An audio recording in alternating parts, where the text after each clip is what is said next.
একদিন ওরা উঠে গেল ভয়ঙ্কর স্বপ্ন দেখে। ভয় করছে।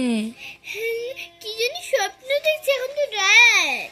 হ্যাঁ অন্ধকার রাত লাইট বন্ধ করে ঘুমাচ্ছিলাম, তো তখন লাইট ওই যে ওর মোবাইলে না লাইট চালু করছে, এখন তো লাইট কাউদের মোবাইলে চার্জ গেছে। বাথরুমে যাবো কেমনে? ওটাই তো ভয় করছে নি। আমি নয়, শুনু আমরা ওই দেখে আমাদেরকে নিয়ে এসেছে, আমরা তো যেতে চাই, কিন্তু ওরই বাসা। এই চলে বলি এলিনাপু এলিনাপু কি হয়েছে? এত রাতে ডাকলে করে বুড়ি বাথরুমে যাব, ভয় করছে। আসো, চলো চলো, আসো আসো, ভয় লাগলে আসো আমার কোলে। আসো আসো, তোমাকে আমি কোলে নিই। আসো, তোমাকে কোলে নিয়ে বাথরুমে নিয়ে গেল।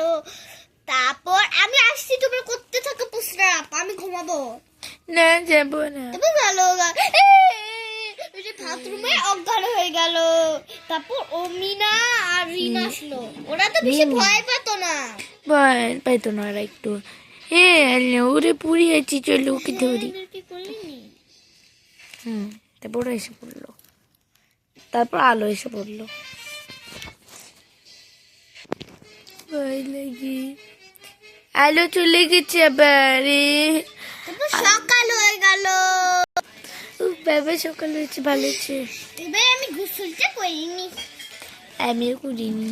তারপর ওরা গোসল করে আসলো, ভালো হয়েছে। ফ্রেশ শাওয়ারটা নিয়ে নিচ্ছি, ভালো হচ্ছে। আমি তো চুল বেঁধে ফেলেছি।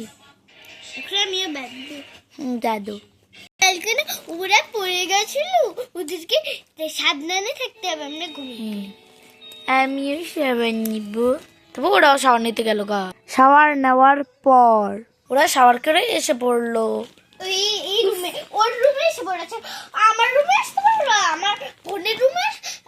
আমার রুমে আসো, আমার রুম তো আমার বোনের রুমের মতো হালকা না, কিন্তু আমারটা এরকম চাদর বিছায় রেখেছে। ভালোই, চাদরটা সুন্দর আছে। ওর চাদরটা তো আমি শাওয়ার করতে চাই। না না না, আজকে আর কেউ শাওয়ার করতে পারবে না, কারণ বাথরুম ভিজে গেছে অলরেডি, আর বাথরুমে গোসল করা যাবে না। ঠিক আছে, যাও।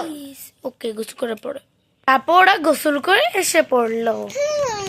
খুব শাওয়ার টেক করছি, ভালোই লাগলো। এবার আমরা গোসল করে ওকে, তারপর ওরা গোসল করার পর তারপর ওরা গোসল করে এসে পড়লো। আবার শেষ, আমরা একটু স্লিপ ওভার করতে পারি। তারপর এটার সাথে ভিডিওটাও শেষ হয়ে গেল।